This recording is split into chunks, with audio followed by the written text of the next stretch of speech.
Guten Tag and bienvenidos, doofuses. It's Über Cinco, the podcast game show where we deep dive top fives. Today's episode celebrates the stupid, embraces the imbecile, coddles the cretin, and dallies with the dorks. Our contestants today will be listing their top 5 most moronic moments and immortalizing them as buildings in those hallowed halls of academia, universities.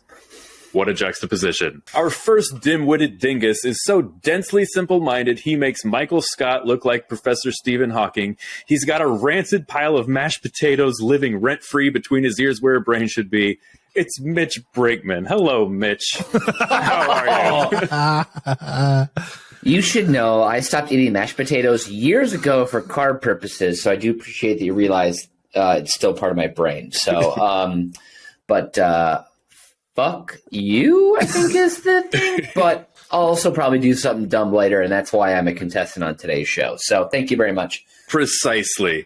And facing Mitch today, racing to the bottom of the good sense cesspool, is the man whose head is so thick it was used as a doorstop in the Brandenburg Gate. It's Brian Ernst. Brian, welcome. Hello, yes, my mother wishes I was a C-section. Hello, how are you? Oh. You know, Brian, we share that because my mom always said when I was born, also big head over here, real large noggin. Yeah. She said it was like the California coast came to her. People were surfing out of her after I let all that water go and I came out. So, but oh man. Dear I was God. actually, I was ripped out with a vacuum. That's how I was pulled out. And my mom got her wish, and the second child was my sister got the C-section. So I was sorry, Mom. If you are so foolish as to not know how the game works, here are the inane rules we've come up with. Each player in the den has spent time with today's topic, arranging their top 5 answers in order of importance. Those answers have been submitted to the host who will moderate the game, awarding points to the player with the most poignant answer. Starting with their number 5 choice, we'll move up the ranks until we reach each of their top answers. But if both contestants happen to have the same answer on their list, well, we have an Uber stare-down. You will hear the official Über Cinco siren, and both players must reveal their answer and what number they ranked their submission. An Uber stare-down is all or nothing, with one player earning 3 points. After all answers have been read, the host will reveal the final score. Brian, I've already seen your list because you senselessly put your email password as password, and I was able to log in and take a peek, so you win the pre-show Very stupidity challenge and can go first. Oh, dope, dude. Good job, man. hey, well, I'm not the one who sounds like I'm on the inside of a toilet bowl. Where are you coming to us from anyway today? I'm coming to you from the Holiday Inn Express Suites in Phoenix, Arizona on University Drive. I'm just southeast of beautiful Phoenix Sky Harbor International Airport, just across the quote-unquote river. That's where I am. I see. I know. It's a hotel room. No, I was going to say Holiday Inn didn't get our letter where we expected podcast rooms in every business center across the United States. But more specifically, right? You are coming from the bathroom in the room. Exactly. This is the least echoiest room of my room, here. So I do have 2 beds, which means space for 2 beds, which means a lot of room to echo. So this is the smallest area for me to podcast from. Also means things aren't going that well on the home front. But anyways, Brian, what was your number 5? Oh, okay. My number 5, stupid thing that I'd like to immortalize in the collegiate area, I'm calling the Brian A. Ernst Hall of Thermodynamics. And this is where I threw snow on a hot grill that had a glass front. So now this grill was on the deck and it had the see-through thing. Most grills don't have this anymore, but it had a glass front. My mother was preheating it and I was shoveling off the deck so she would have room to go use the grill for it.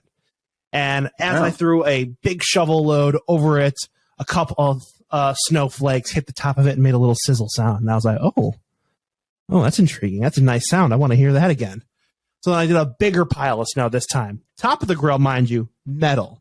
Trapezoidal facade, all glass.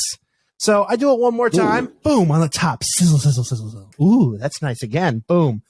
I do one more big one. this hits the front. And if anybody knows anything about thermodynamics, hot glass, cold snow equals a shattered glass.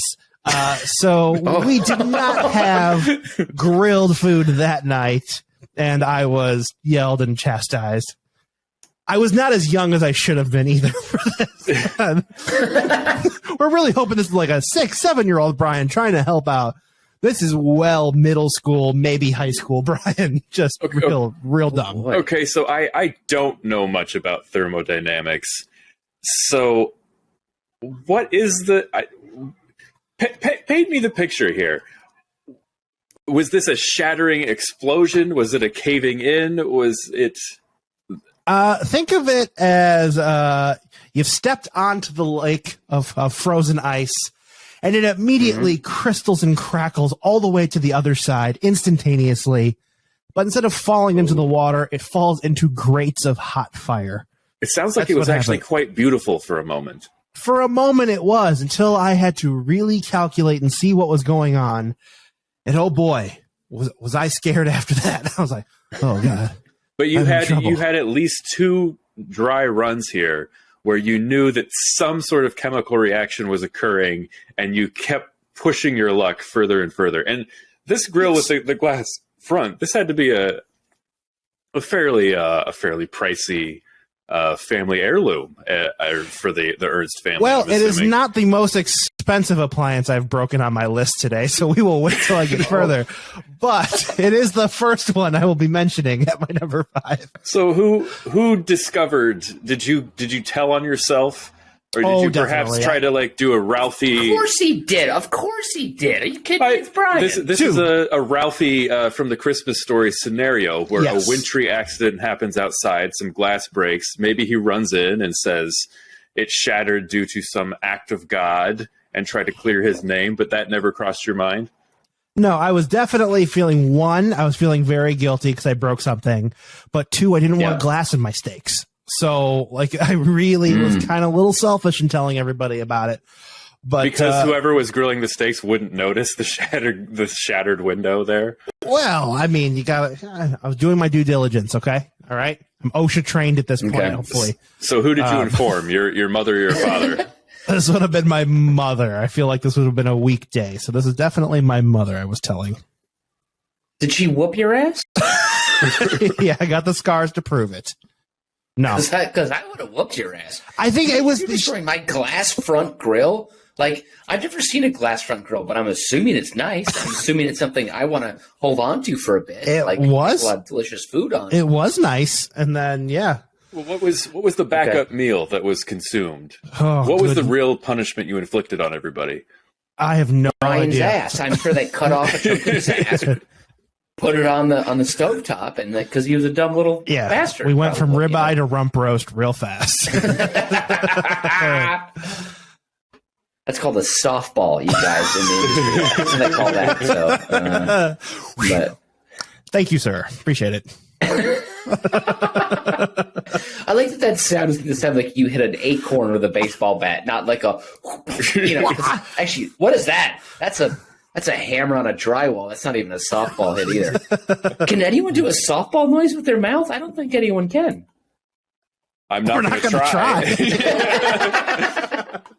Us listening to us fail at that is not going to be a good entertainment, I don't think. Mitch, why don't you take it from here? What is the 5th stupidest thing that you have done?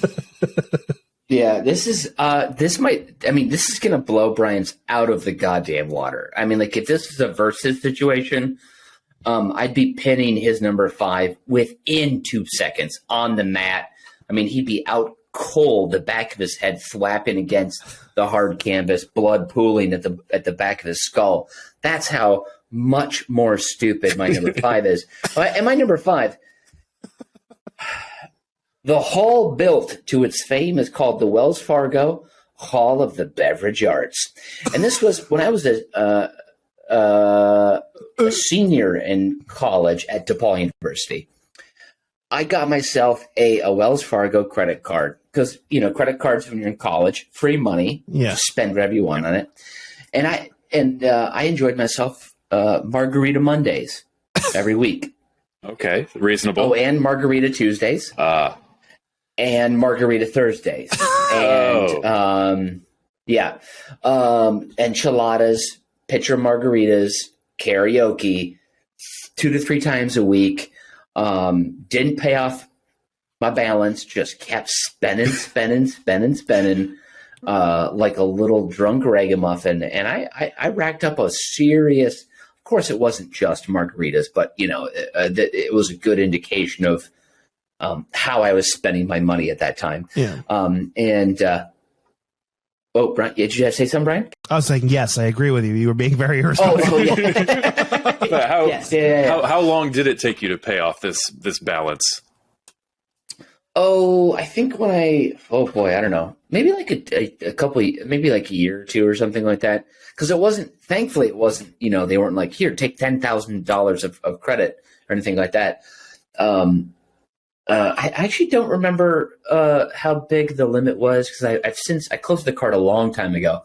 But I do remember that I did feel like I was, I don't know, like Dean Martin in the middle of a Vegas show every Monday, Tuesday, and Thursday night, just like, hello, everybody. Like, who wants to hear the gambler again, as I'm singing karaoke on my second pitcher of margaritas. We're missing the obvious question now. Why not Margarita Wednesdays?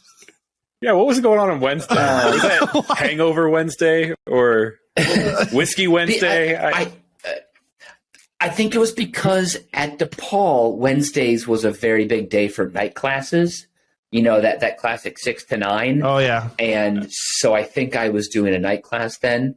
And so I think for whatever reasons, Wednesdays was my day in college to go to night class. Wednesday was your take a water bottle full of vodka to night class night. Exactly. Yes. Thank you very much. Well, was it water? Maybe I popped a little emergency in there, or maybe like powdered Gatorade, vodka, and it looked like Gatorade, didn't it? Right? Do you remember your worst? I still failed the class. Thank you very much. So, I was going to say, do either of you remember your worst night class that you had to take?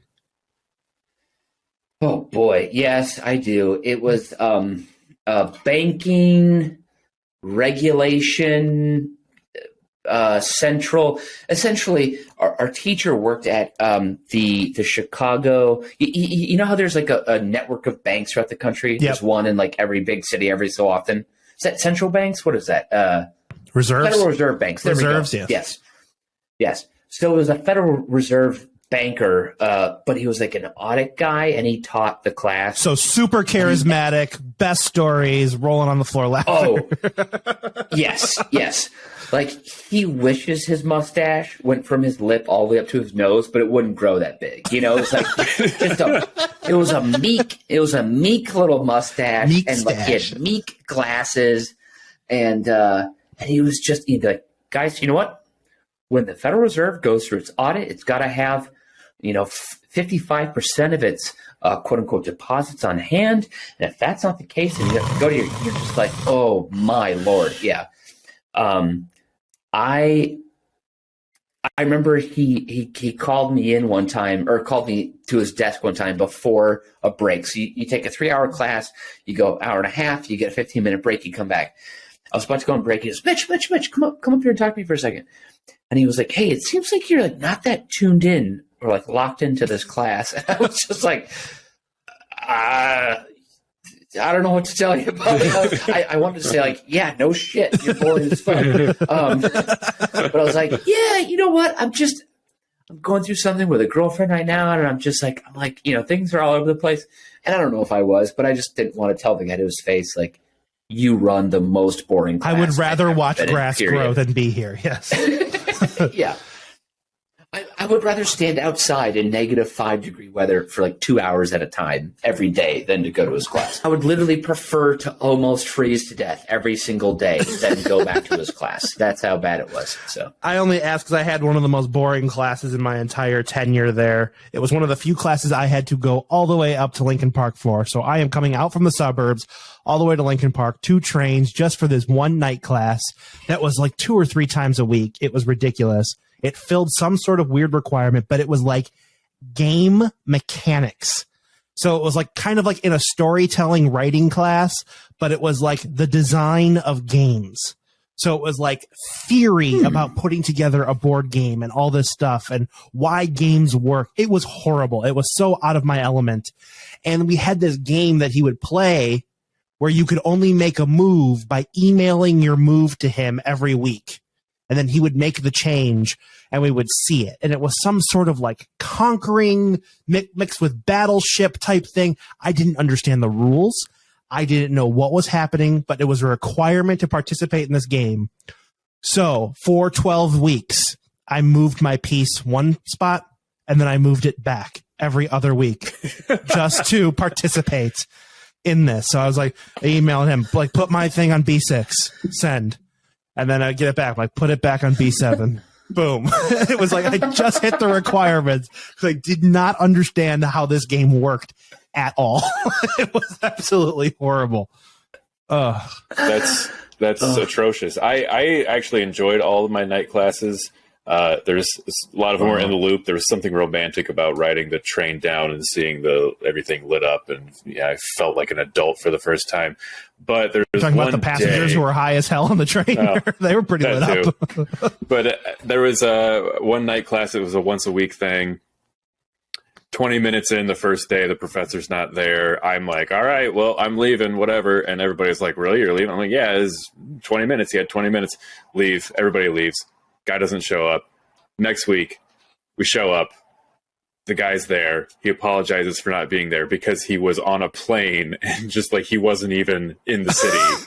Yeah. And then somebody walked in 10 minutes late and he chastised them for being 10 minutes late. And we all started to chuckle like we thought he was making a joke. But then he was like, no, I'm serious. You can't be late to this class. And I was like, wow. That's atrocious. And now he's married to one of the students in that class. Anyways, Mitch, there was one final question. I need to score this round out, but I forgot to ask you, Mitch, what bar was this all at the same bar, the Margarita Nights, or was it different bars?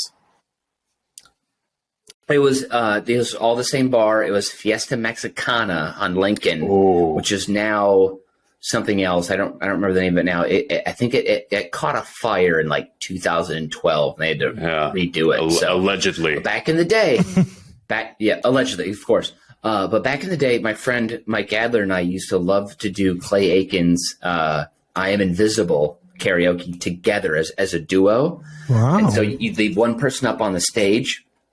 I am invisible. I will just watch you in your room. And then the other person would work the room, maybe go low, and then pop up at people's tables on the line. I will watch you in your room, and really try and freak people out. So that was a great time. I've never heard this song in my life, and I'm so thankful. 3 days a week. If I were invisible, I would just watch you in your room. It's very, very creepy. So. Yeah. Oh, God. All right. I have to score this, and I'm trying to tell which of you dunces is dumber than the other dunce. Let's see. Well, Brian smells like a pile of clams, so he's definitely dumber. Wait, no, I want more points. No, I'm dumber. That's what it is. Yeah. I think in this case, Mitch, I'm going to give you 3 points because I think this was poor judgment in the extreme, and I'm glad you're owning up to it now. And Brian, I'm going to give you 2 points because I think, although this is stupid, and you're a very stupid man for having done it, I think I can understand succumbing to the temptation of seeing chemistry at work, the nature of science and astrophysics all at work, the wonders of the universe in front of you. So maybe I should give you more points. No, it's less. It's more. It's less.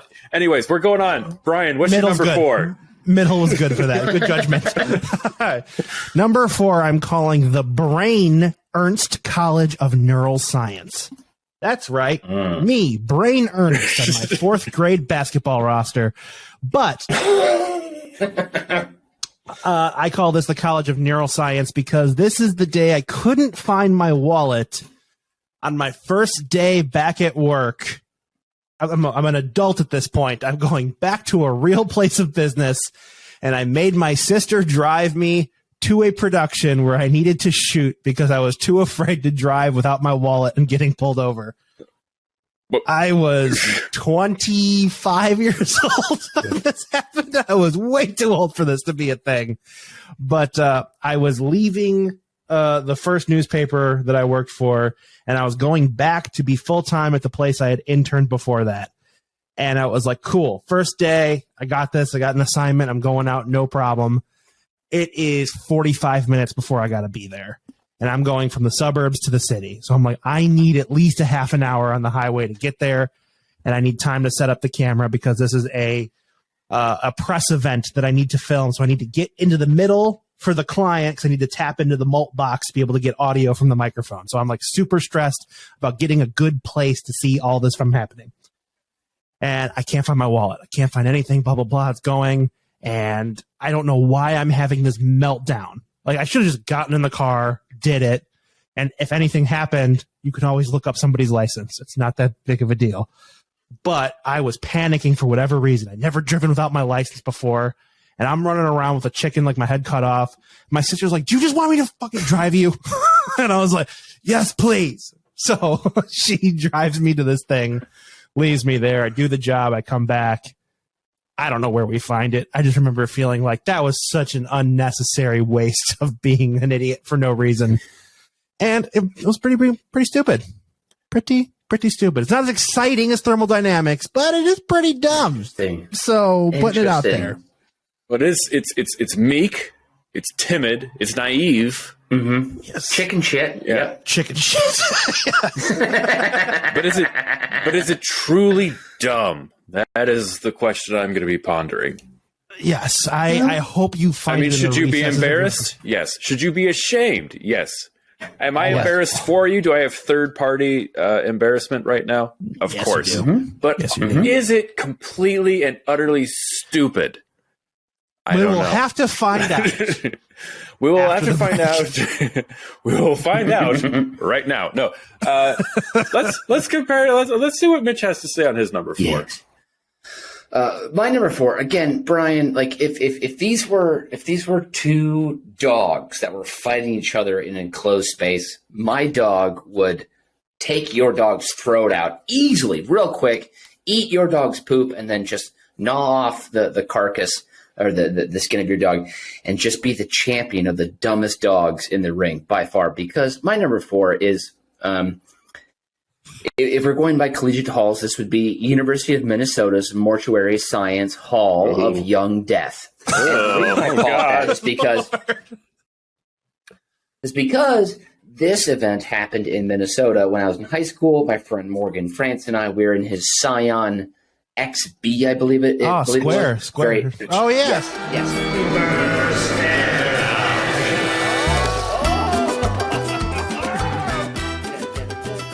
If you don't dance, it's not real. Everybody's got to dance. Everybody has to dance. There we go. Okay. So yeah. So this is all right. So we got to some sort of vehicular Correct. transgression, which matches up Correct. in a way with Brian's number 2. Brian, what was your number 2 moment? I'll only give you the title. I'll give you the details later. The title would be the Dale Earnhardt Jr. Stunt Driving Academy. Okay, so we're back in the car. Hold on. Did you say Ernst?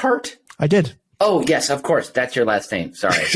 Oof, I forgot that. I was like, that's not how you spell Earnhardt. So, sorry, excuse me. I think I just proved I am the dumbest right there. I just proved it. I win today. I'm the dumbest. And this is the one time I won't be angry at your win. Yeah, it's well-earned, well-deserved. Congrats. And now I have the full confidence of a dumb white guy. I love it. Okay, here we go.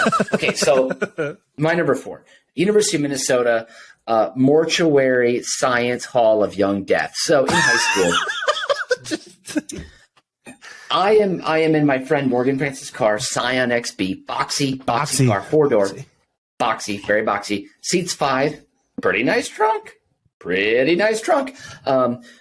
Terrible acceleration, low to the ground. Yes. Also, that's key to know, low to the ground. Yes. And we are going from Izzy's Ice Cream Cafe, which is where I worked in high school, with my friend Michael Short. And so we are racing another car. That's why we're going. This is the dumb thing here. Here it is. 75 miles an hour down an alley. Oh, no, this is Very, dumb. very stupid. And I'll say, in that moment, I was not too dumb to realize this is terrifying. I was not driving. I was a passenger, which makes it all the more terrifying. Mm-hmm. And you feel all the more stupid to be to have chosen to get into this car. We were racing my friend Michael, who was driving a coworker of ours, Lindsay, who he had a very big crush on. So we were racing to Lindsay's house. That's where we're going. And Morgan said, let's beat them. They're taking the main road, Summit Avenue. Let's take the alleys, just 1/2 block north. And so we went 75 down 2 different alleys. And when we came to the roads, it was just like, Hail Mary, Mother of God! And then no car, and then the next alley. Oh, no. It was fucking terrifying. Yeah. Oh, and God. I didn't say, Morgan, stop, Morgan, stop. Never said it. Maybe because I was too busy filling my shorts Yeah. with the burrito I had for dinner. But even still, yeah. Oh, Very, very, very scary. Very stupid. Yeah. Very stupid. So that's my number 4. That is, Brian, can you even top that? I don't think you can. And also, when you come out of an alley in an old city like St. Paul, it's not a smooth alley. you bottomed out for sure. It's we bottomed out like 6 times in 2 blocks. So yeah. oh, God. St. Paul record. I have some thoughts, but I'm going to let Brian go first, and then I'll come back to that. But that is a doozy. Sure. Brian, what do you got for us, Brian? What makes mine stupid is it actually caused property damage. So, the Dale Earnhardt Jr. Stunt Driving Academy is me backing into a parked car 3 weeks after obtaining my license. Oh. Yeah. So I was not reckless. Okay. I was not endangering a ton of other people besides my own dignity. I'm backing out of my driveway to bring a friend home, not paying as much of attention as I should. Should have been checking the rearview mirror, assuming there's no car parked in the street. There was a car parked in the street. So I smash into the car. We hear it sounds like I ran over a water bottle. And I was like, we both didn't look back. We just kind of hit the brakes and we just kind of like, ooh. Put it in drive, pull off to the side, me come out of the car, freak out. And you pulled out and you drove away. We did because it was my neighbor's house. I was like, good. well, I need to bring my friend home. I can see the lights in the neighbor's house. They're all asleep. So technically I did a hit and run, drove my friend home, but came right back and sat on the couch with my head in my hands, waiting for my dad to come home from the night shift. My mom's already asleep. And I'm sitting there on my couch, and there goes my dad in the door around 11:30 midnight. And I'm just sitting there just repeating, like, I was stupid. I was so stupid, Dad. And he's like, what the fuck? He's like thinking I got somebody pregnant or I killed somebody or something. And I was like, take a walk with me, Dad. Walk out the front door. So dramatic. And I just get to point, and it's right here. And he was like, here's what you're going to do. You're going to go in the house. You're going to write a letter about how stupid you were. You're going to put it in an envelope, and you're going to tape it to their front door. And we were going to deal with this in the morning. So I put it in a place that they can see it. Everything worked out because they were very nice. They came over and talked to me the next day. And their first sentence out of their mouth was, I'm assuming you don't want to go through insurance. My answer was, you are correct, sir. Tell me what the damage is. And it ended up being everything that was in my savings account from 8th grade graduation that I had saved. I had about $1,900 just sitting there waiting, and I had to cash it all out to pay for their new door. Oh, no. So that was my first true experience alone in the Ford Windstar, the red minivan you all came to love. Cracked the taillight, never fixed it. I had to use all of my money. I had to use all my money to fix their door. Yeah, pretty fucking stupid. That is this made me sad. This made me sad for little Brian. Yeah, it did. Because it's a horrible thing having to throw your hands up to the adults and admit you made a mistake, and then knowing that it wiped out your savings. But you did the honorable thing, though. You owned up to it. I did what needed to be done. You had the option to not tell anybody and try to ride this out, but you did the honorable thing. Honestly, the more I look back on it, if I didn't say anything, and if I could have bribed Kevin to keep his mouth shut forever, this was before anybody had Ring cameras or anything like that. There would have been zero evidence that this was me, with the exception of the angle of attack. Pretty much could only have been from my driveway. I'm pretty sure, though, if Kevin, I would have gotten caught. It cost you $1,900. Kevin would have taken a $1,000 in hush money, and you would have, you still would have come out okay. Still would have had $900. But you did the right thing. Now we are Midwestern folk. We can't tell a lie. Brian, I'm proud of you that you're a good man, and you were a good kid, and you're an honest person. But that's not what today is about. This is about utter stupidity. And I said I would come back to Mitch. Like this terrified me because I did some stupid things in a car when I was a kid. Because you have that feeling when you're a teenager when you're invincible. And honestly, one of the things I worry about is like if you know kids or you have kids or whatever, you're like, oh, are they going to be as dumb as I was? Are they going to? Because I when I was a freshman, I didn't even have my license. As a joke, we did stuff like this a lot because we had nothing to do in Roseville. I drove somebody else's car, like they left their keys in it, and so I drove it away, and then they like followed me, and I didn't really know how to drive well, and I almost backed it into a brick wall, and I'm like, how was I going to explain that away? But that's not the most, that's just something that pops into mind, but also, thinking about endangering yourself and others and stuff like that. Well, Mitch, this is real fucking stupid. Yes, I know. I gotta give you 3 points. You're gonna win the stare down for the. Of course. Yeah.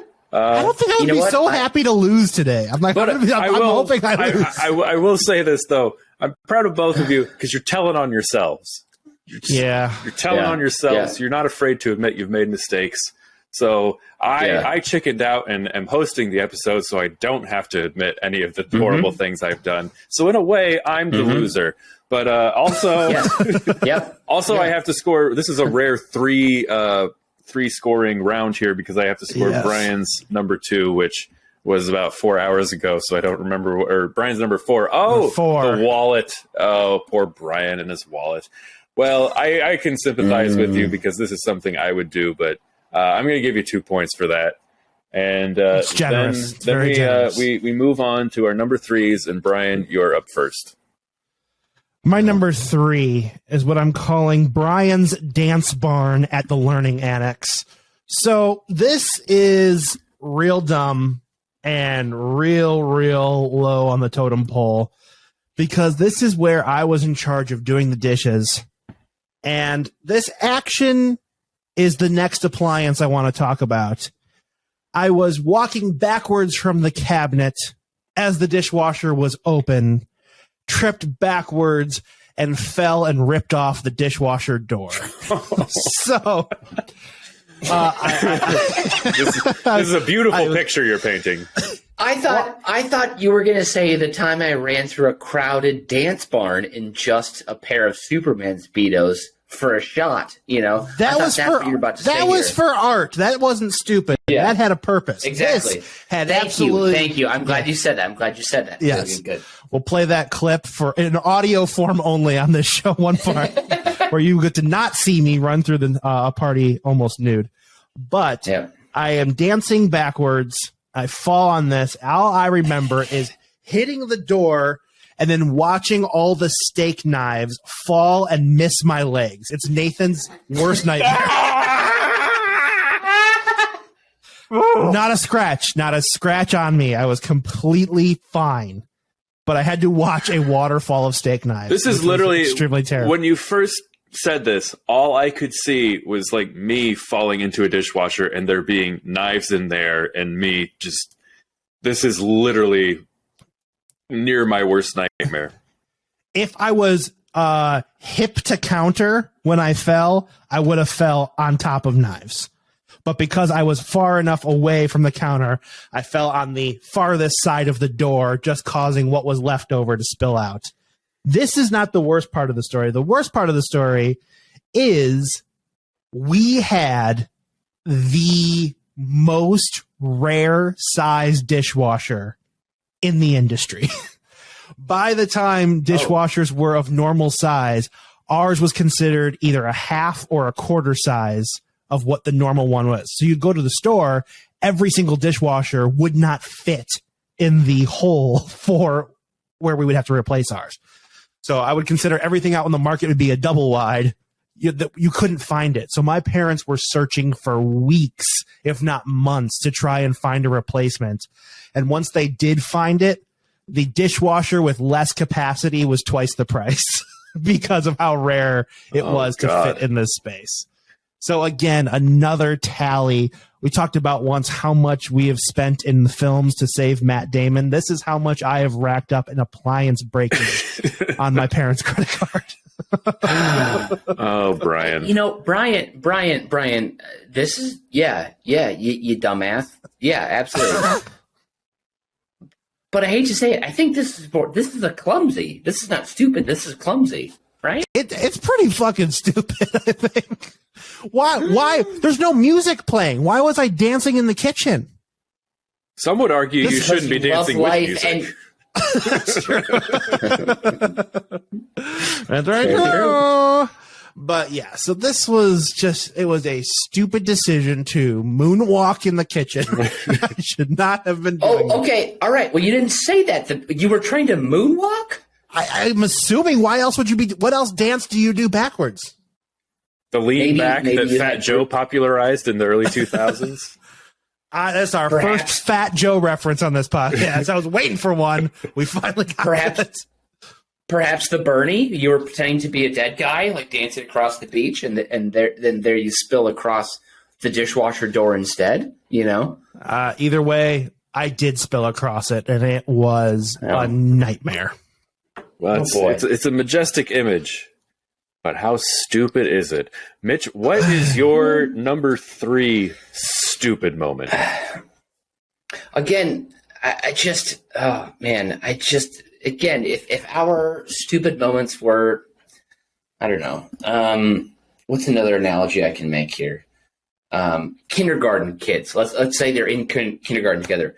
Mine is going to eat all the glue and then huff the markers and then just pummel your kindergartner with his fists and the extra stuffed animals. You know, it's just going to be no match. It's not going to be a fair fight. Mitch is on theme today. Young death. Yeah. Okay, continue. Exactly. Yes, young death. Exactly. So my number 3 is called DePaul's own the Memorial Brinkman Bridge to Nowhere. And you might say, how does this make any sense? Because what do bridges do? They tie places together. Yes. And so, and exactly what this is about is I would order Thai food as a senior in college or in my first years out of college.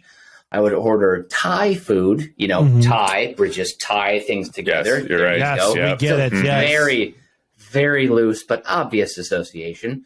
I would order Thai food late at night after I had been imbibing too much of the malted grains, if you will. Margaritas, if it was Monday, Tuesday, or Thursday. Yes, it goes margaritas. Yeah, and I would order the food. I would put on a show, let's say Friday Night Lights. I would lay down on my bed. I would have that laptop warm and providing the entertainment right in my chest puts me right to sleep. In the morning, I'd wake up to 6 missed calls from a delivery driver. I'd go down, fingers crossed, all fingers crossed, hoping that my bag of Thai food, sometimes 2 entrees and crab rangoon, would be down at the front door. Sometimes it would be there, sometimes it wouldn't. But I did this at least, oh boy, 7, 8 times, I would say. Jeez. Yeah. Just a freaking dumbass, just a moron. I mean, that's what, like $200 just friddled away into the night sky. You couldn't just put your ringer on, pal?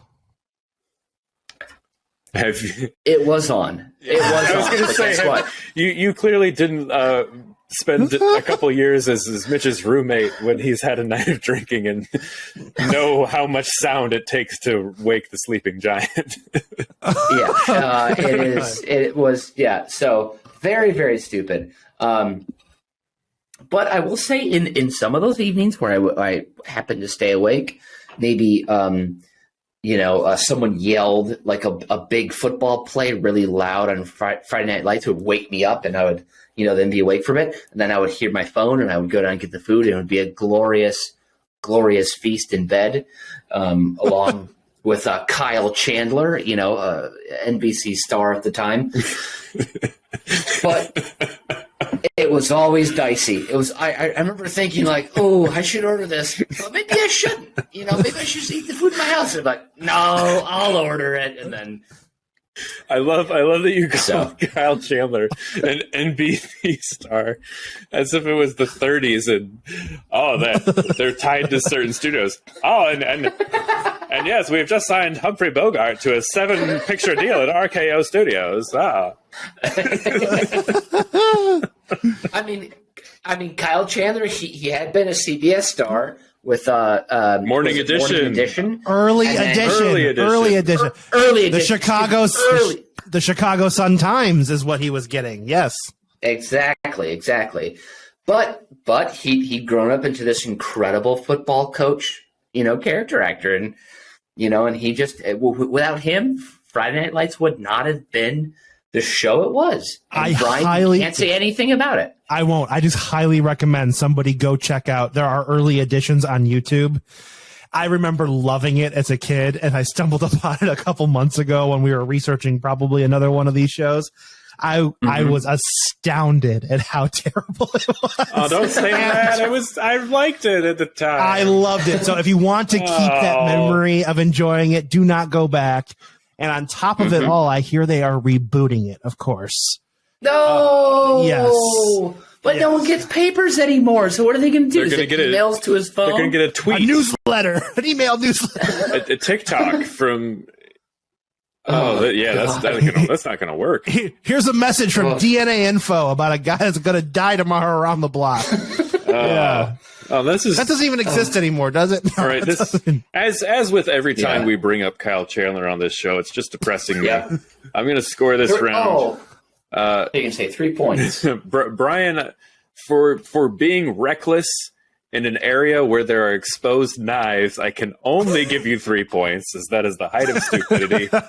And Mitch, on this one, it was dumb, but it was mostly drunk, so I'm only giving you the 1 point.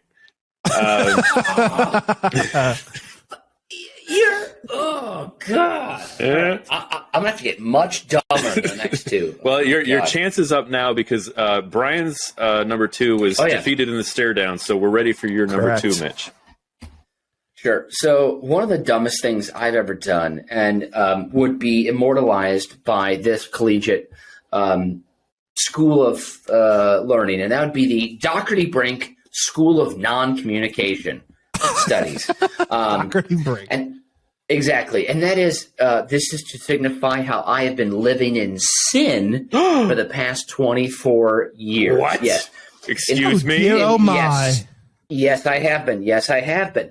For the past 24 years, I have, oh, God, I hate to admit it, but so when I was 9 years old, or maybe 10, one of those, I entered into a consensual relationship with Jenny Doherty. We agreed to be boyfriend, girlfriend. Lovely. I cemented the love by making her a handmade hemp bracelet with beads on it that spelled out Jenny. Wow.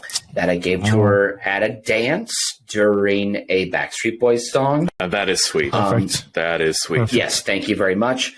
We also did other things that couples do, like we used the phone to call each other, and we talked about maybe going to each other's basketball games and then realizing that my game was during her family's vacation, so she never came. And then, so we used the phone to talk to each other that one time. But we've been together ever since. We never officially broke up. We never said we're done. So every single young woman that I have gone on a date with and or kissed and or done other things with, excuse me, I don't want to say anything more than that. I am a prudent, man of God. Man. Yeah. Exactly. Thank you very much. I have been cheating on her ever since. And I don't know if I've said this out loud enough, but I feel terrible. I've talked to my priest about it. I've talked to my nun about it. I've talked to my hot dog vendor about it. And everyone is in agreement that I need to set the record straight. So, Jenny, if you're listening, and I hope to fucking shit God you are, we are done. We're done, okay? You haven't called me in so long. I sent you that Facebook message in like 2009. Is that how people say 2009? Sure. And I laid out how I was upset, how when I was a senior in high school and I came to your house for a pre-dinner or pre-dance dinner with my date, her name was Kate at the time. You didn't really talk to me that much. And your dad gave me the stink eye. And your mom served a crappy, underheated version of Cassetta's pasta, which I've been to Cassetta's before in St. Paul, Minnesota. They serve better pasta than that. So I just want to send all that out to Jenny Doherty. I want her to hear that, and I want her to say that. I'm done. I'm done living this lie with you. I'm done going against God. I'm done going against my priest, my nun, and my hot dog vendor. I'm ready to live in the warming light of Jesus Christ, our Savior. Thank you very much. That's it for me. Thank you. All right. That was all of that was stupid, but there was one detail. Did you say you had not broken up with this woman and then you went to her house with another date? You went to her home with another woman and flaunted her in front of not her, but her family, who had kindly provided you with some form of pasta-esque material. Whoa. I didn't know we were going to Jenny's house. I was a guest of this young lady, and she said, we're going to someone's house for a pre-dance dinner. And we were driving on the way, and I said, oh, who's this person we're going to? She said, I don't know. It's the date of a friend of a friend. And we pulled up to Jenny Doherty's house because as a young man, when you see your forever love's house, you never forget what it looks like. One would hope. That's normal. Yeah. Exactly. And I said, is this Jenny Doherty's house? And she's like, that sounds right. And I went, holy fucking shit. I'm still in a relationship with her. Thankfully, the date at the time wasn't too, nonplussed about it. She was like, whatever. We'll still have a good time tonight. So, Okay, so you're on a date with a willing homewrecker. You don't do your research to even pretend that you care about the cheating, and you flaunt it. And God, the stupidity level here is off the charts. This is a 3. This is the easiest 3 points I've ever given. This is fucking stupid. I can't. Wow. And I learned a phrase that I am going to use every day from now on. I got to talk to my nun about this. Oh, man. Let's take down the patriarchy, okay, guys? Nun's got to hear this shit, too. Yep. Oh, man. Good job. Yeah. Proud of you, bud. Well, this is a key juncture in the show here, is that we've established that you both are just fucking morons. And there's no question about that.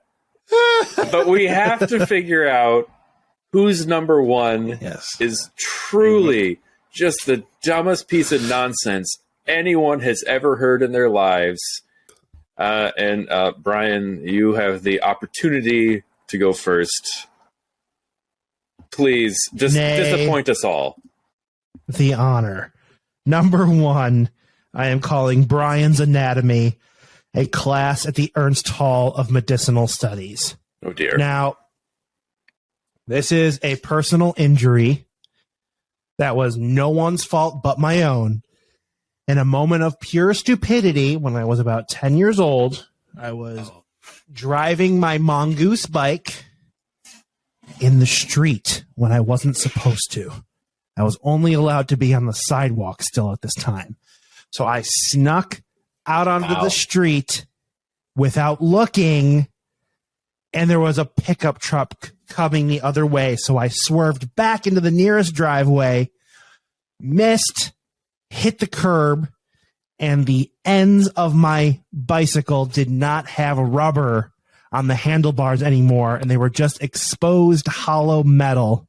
Uh-huh. And I jerked the little wheel thing, and the tip of the handlebar jammed me in the dick, taking a chunk of meat out of my little head. What?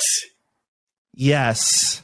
This happened. I believe I was on my uncle's watch, so I had to walk home at the end of the block and tell him my penis is bleeding. And he was like, didn't want to look. He was like, go to the bathroom, see what you can do. Tell me if I need to get involved.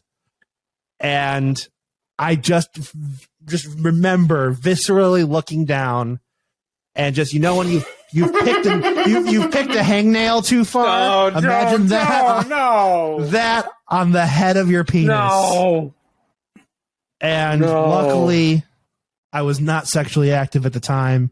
It healed in an appropriate amount of time, and everything has been fine since. Yes, the mongoose incident at the Ernst Hall of Medicinal Studies. Well, more than any other time on this show, and give me some credit here. I'm not a professional improviser or comedian, but I do my best on this program. Sure. So I've had my moments where I've lapsed a little bit, as I'm sure anyone has heard. But more than any other moment, in 2 years of doing this show, I have no fucking idea what to say. Well, that's I served turtlehead meat, and it was not welcome at the table ever again. Everything is good. I feel plenty fine to just hand the rest of this round over to Mitch. Sure. Mitch, how are you? Okay, here. I have a terrible joke. That's why you don't let a mongoose around a turtle. Hey-oh! Still mongoose hunt turtle? I don't know. I don't know. Put it on a t-shirt. We'll see if it sells. Well, they hunt cobras, snakes. So there was definitely some comedy material that we circled around and never quite landed on. But Mitch, let's be honest. Brian's not a snake charmer. He keeps just one turtle around, right? Just and he just has it and a little. It just has a little fishbowl. It's a small little turtle. It kind of does its thing. I'm not a king cobra. I'm a Gardner steak and meatballs. If we're gonna go with it, yeah. Gardner snakes don't have meatballs in their living areas. That's not something. Some of us, though, are all potatoes, no meat. It's okay, sometimes it's what happens. We're not going to find an analogy to save the story about Brian breaking his dick. Cut that.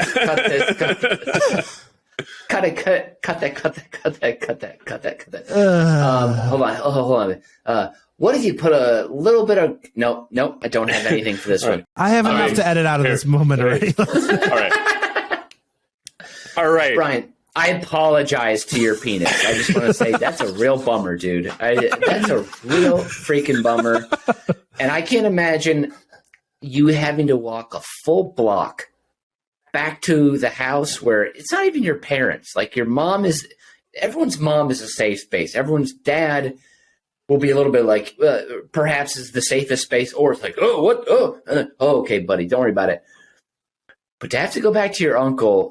And I know your uncle's not that much older than you, so he probably was like, what? How do I? Oh, shoot. My sister's going to be real mad at me. I let a kid chunk off a piece of himself, Yeah. That's a bummer, dude. That's a real bummer. How close was the truck to hitting you? Like, did you really have to swerve back, or was this a child overreaction? Probably definitely a child overreaction, but like Okay. going like full speed on the sidewalk to then down a driveway where there's a car parked right there and you're not paying attention. Then all of a sudden you see a car coming. So then you duck back the other way and then quick jerk fall. And yeah, that's what happens. If this was like a Tarantino movie, this wouldn't have been a truck. It would have been a real boxy car with two stupid teenagers flying out of an alleyway. And it all would have dovetailed together. Yes. Anyways, Mitch, what is your number one? My number one is absolutely moronic. I mean, I cannot tell you how stupid I was to fumble this opportunity. It was a solid football made of diamonds in my hand, and I let it turn into a big old gob of sand that just right between my fingers. That's what happened in the situation. Let me set the stage. Please. I'm in college. I have an internship at North Central Equity. Oh, Beautiful, nice. beautiful private equity firm.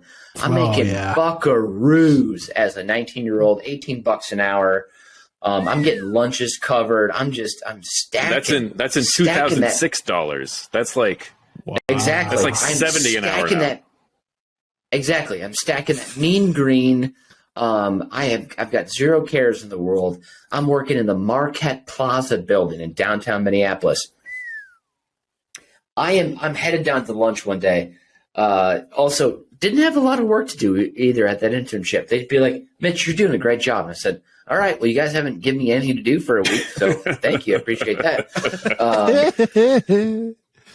I'm heading down for lunch, and I'm headed to Brothers Deli. Best corned beef. Just think of big fat sandwiches, lots of coleslaw on them, pickles on the side, a sides buffet to go with your sandwich. Beautiful, beautiful lunch spot. I'm on my way. Elevators open up. I pop out in the lobby. I'm sure because I'm college. I'm a single guy. Maybe there's a flashy sign that says, free money this way, or maybe there's a beautiful woman across the lobby. I take a peek, whatever. But then something that I let slip through my fingers, through the revolving doors comes an absolute fucking legend. Mm-hmm. I cannot claim to know a lot about his career, but I do know that post him making all of his most legendary things, he became famous by being on TV in a reality show. But through the lobby comes walking in all black hair down to like the middle of his back, a big bulbous forehead, big bulbous nose, button-up shirt underneath his blazer, open like down to the middle of his chest, is Gene Simmons walking through the lobby as I don't know how old he is now, but maybe he's 62 at this time, with probably, a 25-year-old or something, just some real sad shit for his age. But, and so walking through the lobby, and it walks right past me, and I just stopped, and my mouth fell open like I was in a deep sleep, snoring and just catching flies at night in my bed. But I stare at Gene Simmons go by me, and he looked at me just for a moment, and he didn't wink at me or anything like that, but he just did like a little chin nod, just like a little, like, I acknowledge you that you're there, but like, don't talk to me, like, don't. But I should have talked to him. I should have just been like, just stuck my tongue out or something. Show me your tongue, bro. Yeah, something like that. And him and this young bottle blonde strolled past me in this big marbled lobby, and they got into an elevator and they went up, and I have no idea where they're going. But I just stood there because I'm in Minneapolis, Minnesota. When are you going to expect Gene Simmons to walk in like that? And I looked afterwards because, why the hell is he here? They did not have a concert, so he was just in Minneapolis for some reason. I don't know why to this day. Maybe it was money managers. Maybe it was, I don't know, lawyers. I have no idea. But I still feel like that is the dumbest thing I've ever done. Because if I had just said, "Hey, Gene, you need a sausage boy on tour with you?" He would have been like, "Well, yeah, of course." And I could have been on tour with them for the next 10 years, just like getting their sausages or their bacons, like go fetch their breakfast, whatever it is. I could have been like the meat guy on their tour. I could have been, I don't know. I just feel like I missed a big chance, and I could have easily stepped over from finance to high level rock, and just like gotten in with the legends. But, and, cause also like everybody knows too, like Kiss is, I'm just like without a doubt, zero debate about it. Number 1 American rock band. Number 2 worldwide band ever. Done, like easy. Number 1 band of all time is, say it with me, 1, 2, 3. Spice Coldplay. Girls. Oh, okay. What? Okay, all right, whatever. But yeah, so I'm just really sad. I didn't start my career with Gene Simmons on that day, and he's taller than you think. I will say that, but he's also softer than you think as well. So, not a hard body, huh? Not a hard body at all. So. Which is crazy because it says here on Wikipedia that in 2010 he has claimed that he has bedded over 5,000 women. Not bad for a non-hard body, huh?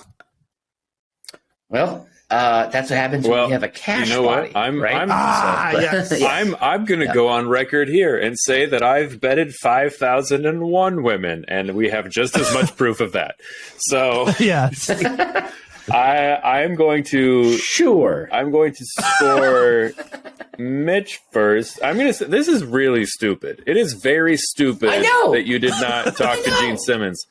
But the problem with this scale is, could you have done something stupider to earn you the 3 points in that situation? And the answer is yes. The stupider thing you could have done is actually talk to Gene Simmons, which is also a very stupid thing to do. So you just can't win. I'm sorry. So I can only give you the 2 points.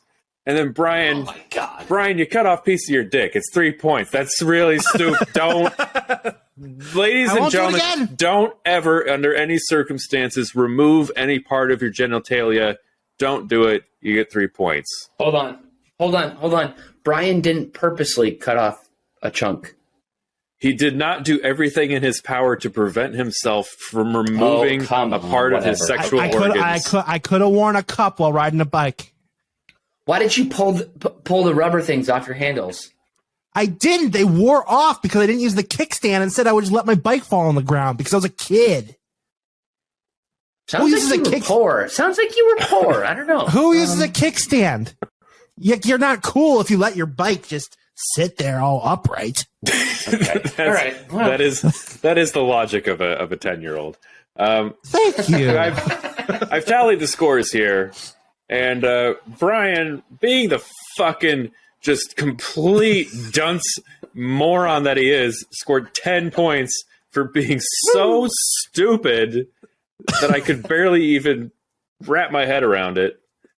And then Mitch just barely having the brain function of an ant that has been decapitated, scored 12 points. So he is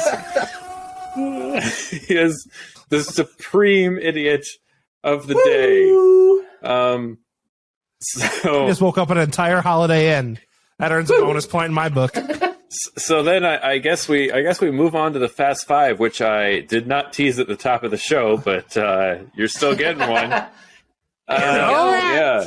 So it's the top 5 directions of all time. Ooh. Directions. Ooh. Top 5 directions of all time. Number 5. Click here to reset your password. If I had a nickel for every time I've had to do this in the past year alone, I could buy the entire country of Aruba. Number 4. North. The only way is up, baby. And the number 3 best direction of all time. That-a-way. Give it some pizzazz. The number 2 direction is the subtle and intimate, yet infernally intense psychological warfare waged against a vast prairie backdrop featured in the film Power of the Dog, directed by Jane Campion. Give her an Oscar, I say. And the number 1 direction of all time. Cut! And that's a wrap of this week's edition of Über Cinco. From the doltish doldrums of Berwyn, Illinois, has been Brian Ernst. And from the witless and vapid streets of the Southport corridor has been Mitch Brinkman. And I am not dumb enough to insult myself. I've been Nathan Hennenfent. As Albert Einstein said, only 2 things are infinite, the universe and human stupidity, and I'm not sure about the universe. Auf Wiedersehen and adios.